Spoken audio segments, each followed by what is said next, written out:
It's Nolan.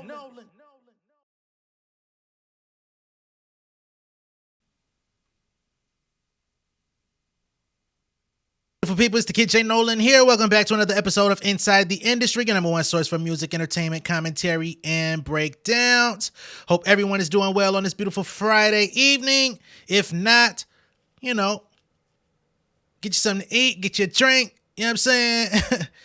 Get you some private time, take a moment to yourself, let this video play. Hopefully by the time it's over, you'll feel a little bit of joy at least. Hopefully I can make it laugh a couple of times. There's something in here to make you feel better, okay? Now, some of the stuff in this video, most of the stuff in this video ain't gonna be no laughing matter. I gotta be honest. We are talking about Diddy. We are gonna be talking about an alleged Kim Porter memoir. Woo! And we're also going to be getting into a Drake associate by the name of Lady SB, who has been arrested in Toronto in connection to a trafficking charge out there. Now, I ain't saying Drake is involved. I'm just saying he got some very questionable associates and friends around him that keep the scene hot. That's all I'm saying. I'm not putting nothing on his jacket in that in that format. But need some new friends, brother. Okay. So let's go ahead and just set the stage up with this whole Diddy thing, man. TMZ today has released footage of Diddy's actual arrest at a hotel. I'm going to go ahead and pull up the clip for y'all in just a moment. In addition to that, they say that Diddy is now on watch to possibly unalive himself. Now, we're not saying that he's a threat to do so, but they said that he's in a very rough jail. Some would even call it inhumane. I think that I don't really like the way that they're putting that in the press, saying that the jail he's in is so inhumane, it's so fucked up. What you think jail is, nigga? When you go from society to jail to prison, yeah, they take away all the good shit. Okay? So there's that. They say he's on suicide watch. But man, we'll see. We'll get there.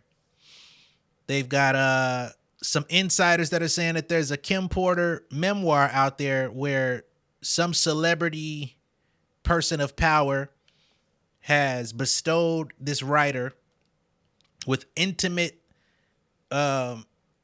entries from Kim Porter herself that is now available for people to buy in Vegas and also will be available on Amazon if it's not already. We're going to go into some of the contents of that and all of the good shit, all right? Well, not good shit, but terrible shit. So let's go ahead and just play this arrest video first, and then we'll get into everything else. All right?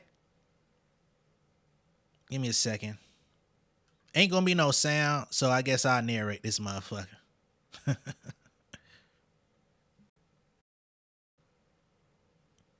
All right, so we got Diddy coming in. Hey, man, how cold is it in New York for this nigga to have this motherfucking trench coat on? You know what I'm saying? Everybody else look like they got some niggas got shorts on. This nigga here, bottom left, this nigga walking around like the vampire in Brooklyn. What the fuck is going on? They escorting him out and shit. Everybody else got short sleeves. This nigga got the motherfucking vampire in Brooklyn trench on. What the fuck going on, man? Well, your peacoat is a little bit too well. We can't even call it a peacoat no more. Not for you. All right, so TMZ has released this to the people where we see him being escorted out of this hotel and being led to his next destination. I won't say his final destination because we don't know where he's ultimately going to end up after all of this is taking place. But that's what's going on now. So they got that out there. But yeah, somebody in the East Coast, let me know what the weather is up there, man. Was he dressed for success or what? Okay. Let's get to the other shit. As I stated before, they have him being surveilled while in jail to make sure he doesn't harm himself. So let's get to that. Diddy has reportedly been placed on suicide watch, and y'all know why I said it that way, as he awaits trial in a Brooklyn jail that has been described as inhumane. According to People magazine that is, the rap mogul has been placed on suicide watch as a preventative measure as he is in shock and his mental state is unclear. Diddy will now be under more frequent observation from guards while he is in a special housing unit where he's being held due to his celebrity status and the nature of his alleged crimes. It is not known if the Bad Boy Records boss has reported feeling suicidal or having mental health troubles to the jail.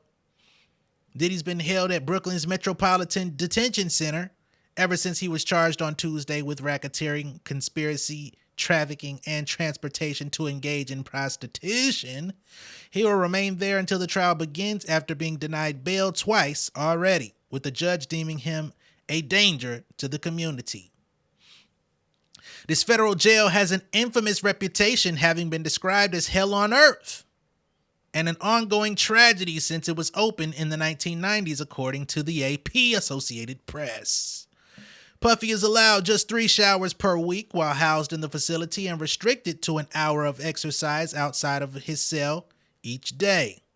Because he's being held in the special housing unit, he will also have his meals brought to him by guards and will eat alone. In their unsuccessful argument for him to be granted bond, Diddy's lawyers raised concerns about the horrific conditions at MDC Brooklyn, citing the murder of an inmate this past summer, as well as 4 inmate suicides in the last 3 years. Okay? So somebody got offed in there, and there's at least 4 instances of people doing the deed to themselves in this jail. And his legal team is trying to find a way for him to get out, which is why I say I don't like this whole narrative that they're putting out there that he's in some unstable mental state and this place is just so inhumane, it's so fucked up. Because basically they're trying to put this out to soften public perception, win the court of opinion to say, oh, that's all bad. He should be in lighter conditions. What has he done? He hasn't hurt anyone. Everyone engaged consensually. No, motherfucker, that's not what we've been reading. They also pointed out other cases in New York where judges have expressed concerns about food contamination and hazardous physical conditions, as well as the jail being infested with drugs and plagued by violence. It sounds like a Diddy playground. Sounds like he's right at home. What are we talking about? The facility has previously housed other high-profile inmates such as R. Kelly, Fetty Wap, and Ghislaine Maxwell, the convicted trafficker and co-conspirator of Jeffrey Epstein. So, it sounds like par the course. It sounds like him and Tiger Woods. Yeah. Sounds like home. Dorothy. No place like home. Anyway. What else we got on this jail? Y'all got some more information about this jail that we need to know about? Give me a second here. Cause y'all trying to make this seem real fucked up. Like he's in goddamn, like he living in the zoo. What else we know about this place? In a statement, the Federal Bureau of Prisons said, we also take seriously addressing the staffing and other challenges at MDC Brooklyn. An agency team is working to fix problems including by adding permanent correctional and medical staff, remedying more than 700 backlog maintenance requests, and answering judges' concerns. Another issue they're trying to put out there is basically trying to say that Diddy has some sort of medical condition that he needs to check in about, which is why they wanted him to be released on bail so that he could have his appointments, his medical appointments. I saw somebody mention that one guy, I won't name his name because I can't think of it right now, but the guy who basically said that he was out here, sleeping with Diddy, sleeping with Cassie, Rick Ross, DJ Khaled, all these people. He claimed that he had contracted herp, the little herp derp from Diddy. That I don't know, you know what I'm saying? But if you believe homie's story, which with everything that's come out, I don't think it's too far-fetched. That could be the medical condition, but I don't know. Okay? This particular jail is used mainly for post-arrest detention for people awaiting trial in federal courts in Manhattan or Brooklyn. Other inmates are there to serve short sentences following convictions. This facility in an industrial area on the Brooklyn waterfront has about 1,200 detainees, down from more than 1,600 in January. It has outdoor recreation facilities, a medical unit with examination rooms, and a dental suite. It has a separate wing for educational programs and the jail's library. I hope you get very ingrained, ingratiated into the culture of what's going on here. Spend some time in the library, educate yourself while you're here, because you didn't finish at Howard. So, maybe you'll get yourself some curriculum here. Let's see what else is in here of note.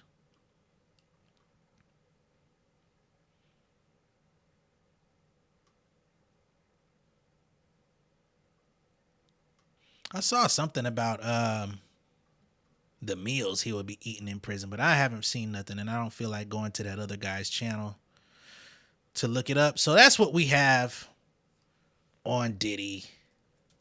You know what I'm saying? Let's see here. So New York Post here, they say Diddy's first meal in Brooklyn federal jail revealed. Find out what was on the menu. All right, let's go to it.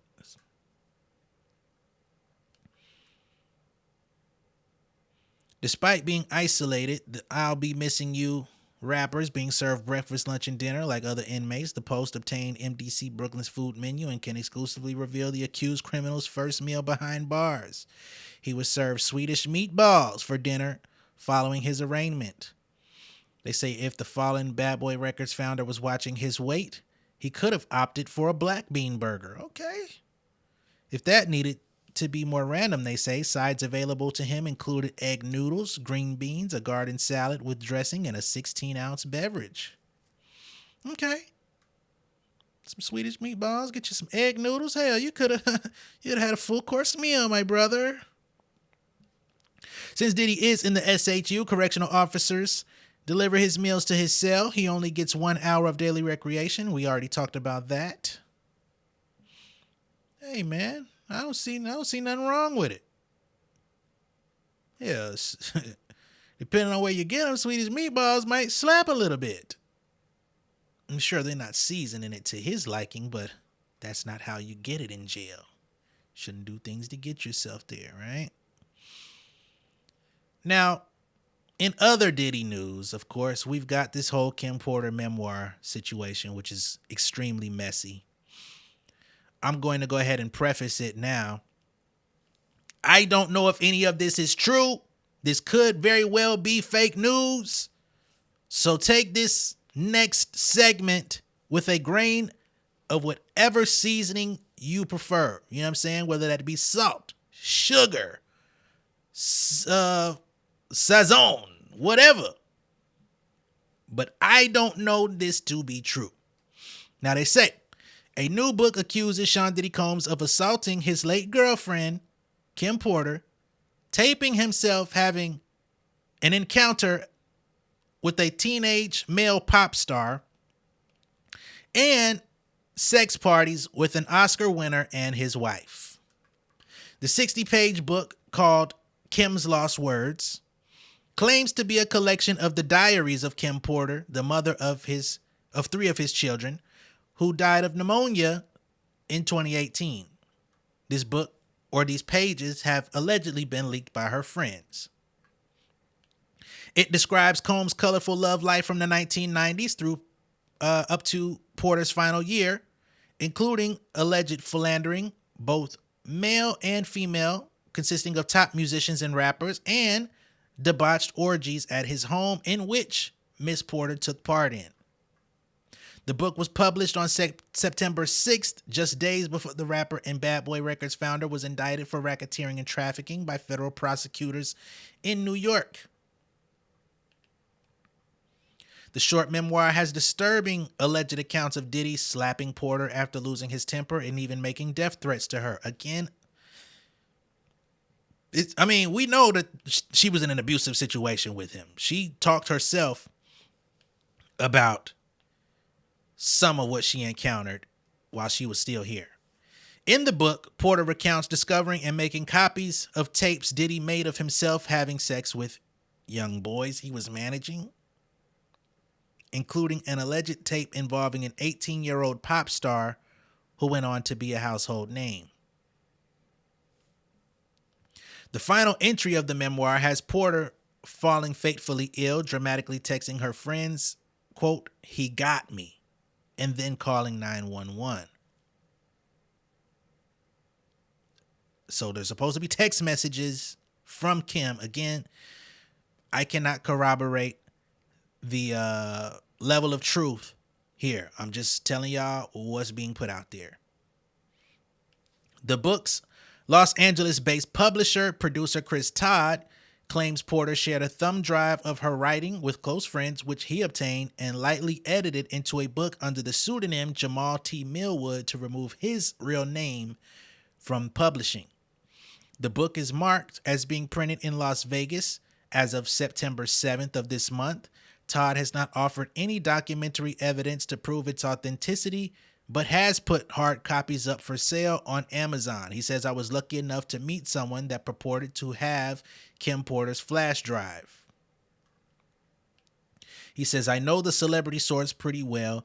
I know how close they were to Kim and Diddy and all the people in the hip-hop community. This was supposedly for Kim Porter from the grave to come forward and tell her story." Todd said he did not originally want to put his name on the book for security reasons. He said, "This is a dangerous situation and I didn't want to claim ownership of Kim's words. But now I'm willing to come forward because of the recent arrest of Sean Combs." Again, I don't want to be a tape recorder, but just take this lightly. Now the federal government has finally acted. I feel safer to come forward. Details of some of the scandals alleged in this book have already been reported on. Diddy allegedly took out a gun and started shooting at a nightclub in 1999, then made a rapper on his label Shine take the fall for him. Shine has come out and said Diddy ruined his life. One of the shooting victims on this night, Miss Natanya Rubin, has been very adamant for the past 20 years, 25, that Diddy himself did the shooting. Miss Natanya Rubin has made her way to my own YouTube, okay, and commented on one of my videos and doubled, tripled, quadrupled down on her statement and said, that is what he did. I do not have a connection to her. I do not know her outside of these reports. I'm just saying she made her way to inside the industry. Combs and then girlfriend Jennifer Lopez were arrested over the incident, but only Shine was charged, though rumors of Combs' responsibility have swirled ever since. Other incidents have been flat out denied by the alleged participants, including star-studded orgies. This is a quote. "He hosted parties that were just a fancy name of orgies and everyone wanted in," the Porter memoir claims. "We not only had threesomes, but also swapped partners. Our sex life was crazy, but I got to do things with Sean I would never have been able to do with a straight man." She said she was sleeping with a well-known married woman. This is another quote. "I woke up and left the bedroom where I was, and Sean happened to be coming out of the bedroom with a chart-topping rapper and the woman's husband. We cannot fill the blank in there. I know some people will try to, but I have nothing to offer there." She says, "I was grateful I was asked to join in that room," Porter allegedly wrote, saying she didn't really like whomever this rapper was. Porter allegedly wrote that she and Diddy had an open relationship and that she regularly slept with the legendary late rapper Tupac Shakur. Again,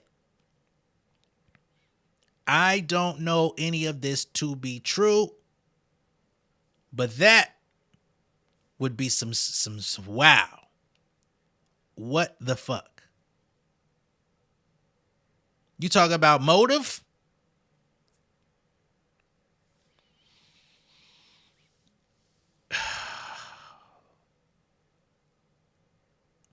Hey yo.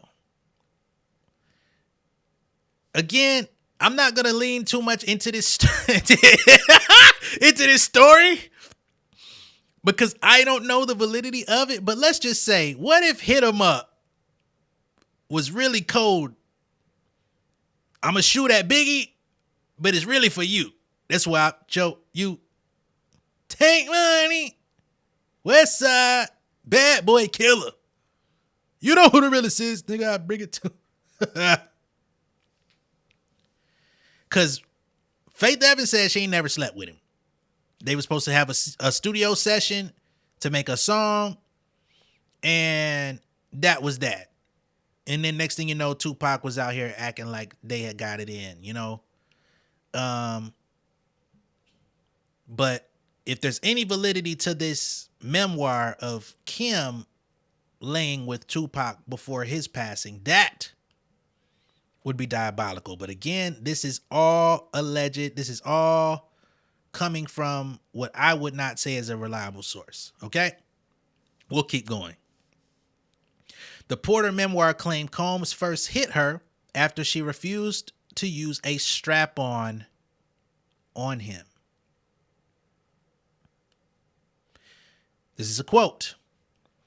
I just can't stop thinking about that night. It was amazing. Can you screw me one more time, please? That's what the memoir allegedly says. Now, I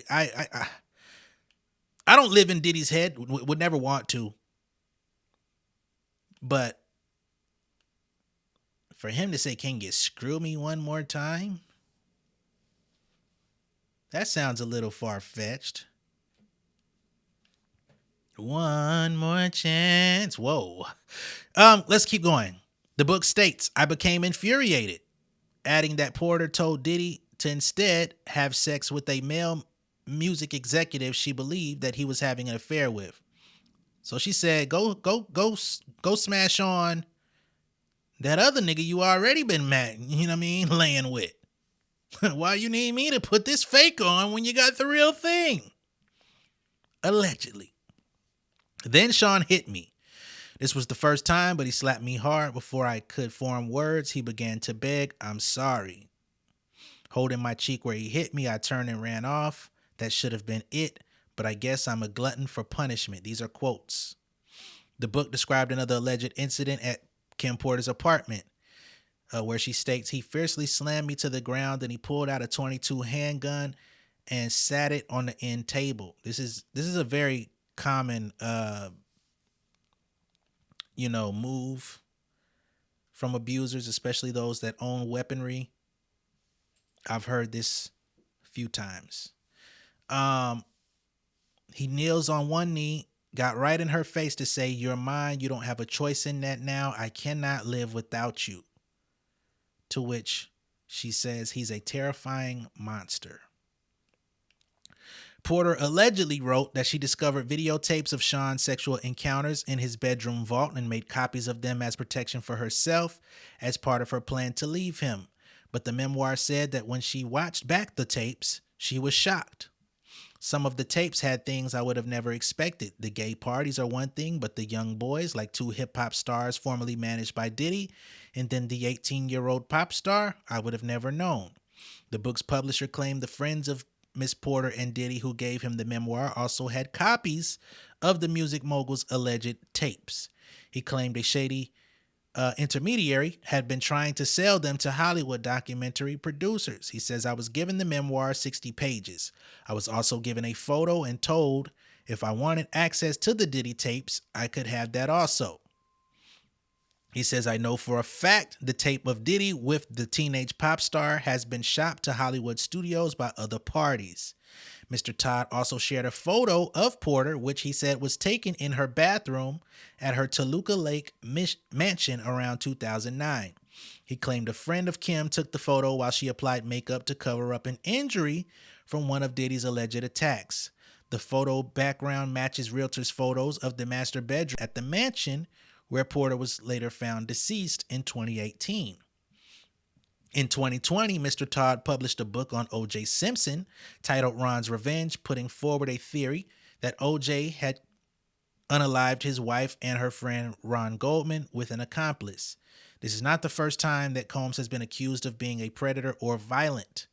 The mogul was sued by an anonymous woman last year who claimed Combs and two friends took turns violently SAing her when she was 17 after plying her with drugs and alcohol. Hers is one of 11 civil complaints filed on him since 2023. Okay, and then we also know what happened with Cassie.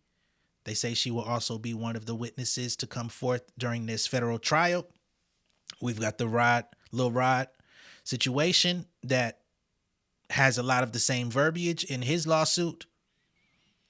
He said that underage women were present at these parties at Combs' LA, Miami, and New York homes, as well as on a rented yacht in the U.S. Virgin Islands, which is where he believed Cuba Gooding Jr.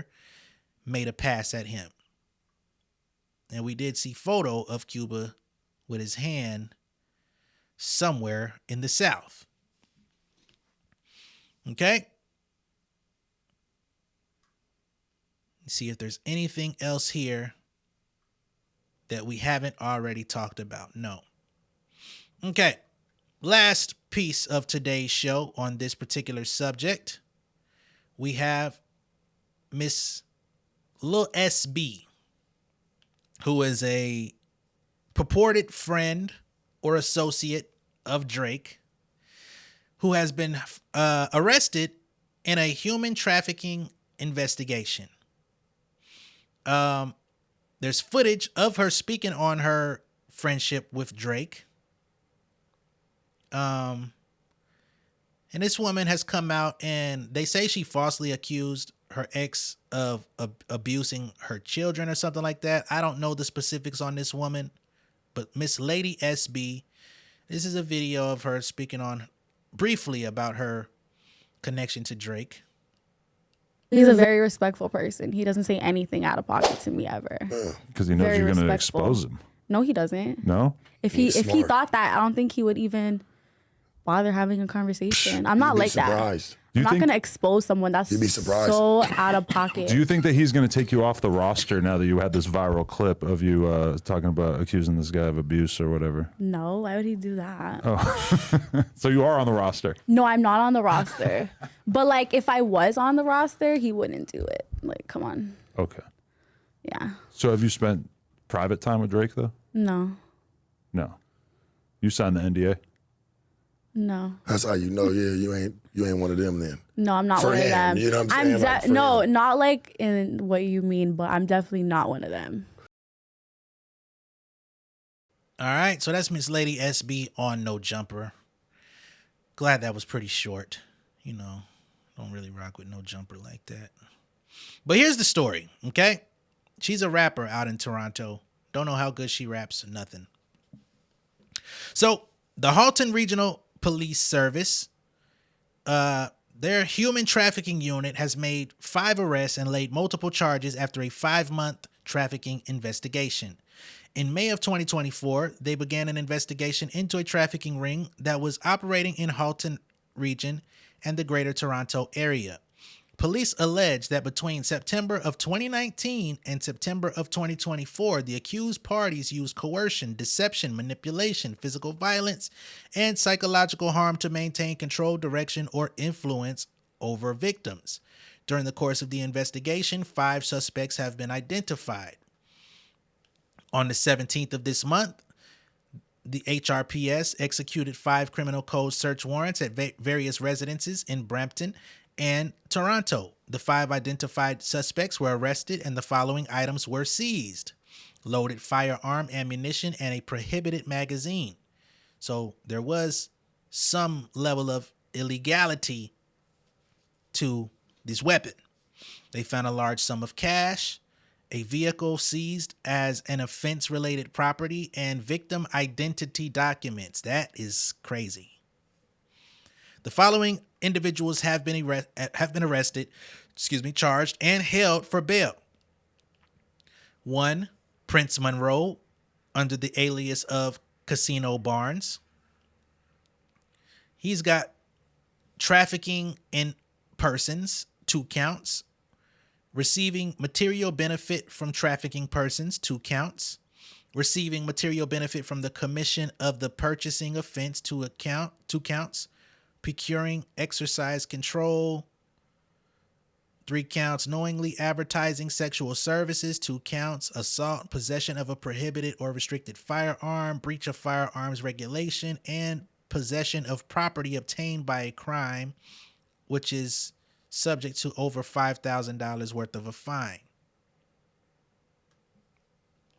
Miss Sabrina, aka Lady SB, is being charged with trafficking in persons, receiving material benefit from trafficking persons, receiving material benefit from the commission, all the same things, procuring exercise control, knowingly advertising sexual services, withholding or destroying identity documents, assault with a weapon, possession of prohibited or restricted firearm, breach of firearm regulation, possession of property obtained by crime. And there's a few other individuals that are basically subjected to the same charges, more or less, depending on, I guess, their involvement. They say the HRPS would like to thank officers with the Peel, Toronto, Niagara, and Peterborough Police Services for their assistance in this investigation. They're receiving provincial funding and are part of the Provincial Human Trafficking Intelligence-led Joint Forces strategy. The IJFS is committed to combating trafficking through intelligence, gathering, and working cooperatively with law enforcement and community partners to support victims and enforcement efforts. Okay? And they also have a hotline under here for anyone that has information about similar crimes. Once again, I want to enforce, I'm not saying Drake is involved in any form or fashion with the whereabouts of Miss Lady SB, but we have the Baca situation, right? He got a trafficking violation, and some people may say, well, that's for pimping. Well, pimping is a crime. Despite how many niggas can say it in their raps and it be sounding good, that's a crime. Okay? But beyond that, we have that other girl, the Snow Girl, who was out here violating people's privacy rights on camera, asking them to show themselves, reveal themselves on camera without telling them they were being recorded, which was funded by Drake. The equipment she was using, she openly said that he bought her equipment. Not saying he's responsible for what she was doing. I'm just saying he this is an associate of his, a bad actor. We've got another associate of his, Miss Lady SB. She's being investigated for trafficking. That's at least 3 associates. There's a couple more that have been charged for kidnapping and different things as well that's in his circle. You know what I'm saying? People that he's recently hung out with. I'm not going to get into all that. But I'm just saying, need some new friends. That's all I'm going to say. I'm not saying anything on Drake specifically, but based on how hot it is outside, how hot this battle was, boy, you need to be friends with shit. I don't know. Maybe you don't need no friends. No new friends, no new friends, no new friends, nobody. Get everyone out of your circle. Right? How about that? How about YOLO? You only one living OVO nigga. I don't know. Whatever you got to do, man, clean your slate before your slate ends up with them Swedish meatballs. Okay? Let me know what y'all think of all this down below in the comments.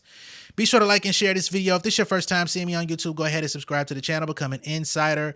I also want to go ahead and say before I leave, trafficking, SA, the different subjects, the DV, all of the different things that we talked about in this video are not laughing matters. Nothing to be, thrown around for comedic reasons. We try to have some sort of, light in terms of how we cover this stuff, but none of this stuff is really funny. And I'm gonna go ahead and put it out there. If anyone that we've talked about in this video or outside of this video is guilty, let that be the verdict. Lock these motherfuckers up. All right. Once again, I'll catch y'all later. Much love and respect. Peace. Yeah, king of my city and cul-de-sac. Coming out swinging like soldier rags. Leading my people like quarterback. Boy, I study this shit, I'm an almanac. Had to get up and grind. Knowledge is booming, I'm here to apply. Came with the chip and the dip, it just single the mind. We finna do more than survive. I need my check. Spinning the block for the Gouda. We hitting the jeweler to flood out the net. We don't do beef on computers, I'm straight out the sewer. We come when you rest. Niggas be looking perplexed, so keeping my foot on their neck.